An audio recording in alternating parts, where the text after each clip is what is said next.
ఒకసారి యేసు ప్రభు దేవాలయములో బోధించుచుండగా యూదులలో కొంతమంది శాస్త్రులు పరిచయులు వ్యభిచారంలో పట్టుబడిన ఒక స్త్రీని యేసు వద్దకు తీసుకుని వచ్చి యేసుతో ఇలా చెప్పిరి, బోధకుడా, ఈ స్త్రీ వ్యభిచారం చేయుచుండగా పట్టుబడినది.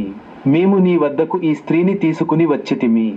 మోషే ధర్మశాస్త్రము ప్రకారము వ్యభిచారములో పట్టబడిన ఈ స్త్రీని రాళ్లతో కొట్టి చంపవలెను. అయితే ఈ స్త్రీ విషయంలో నీవేమి చెప్పదువు?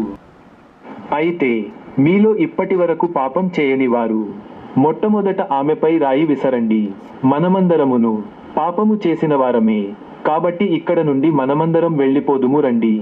అమ్మా, నీ మీద ఎవరును రాయి విసరలేదా? నీకు శిక్ష విధింపలేదా? లేదు ప్రభువా, నా మీద ఎవరును రాయి వేయలేదు, నాకు శిక్షను విధింపను లేదు. అయితే నేనును నీకు శిక్ష విధింపను. నేను పాపులను క్షమించుటకు, పాపము నుండి రక్షించుటకును, పరలోకమునకు చేర్చుటకు ఈ లోకమునకు వచ్చి తిని. ఇక్కడ నుండి నీవు వెళ్ళుము. ఇక నుండి పాపము చేయకుము.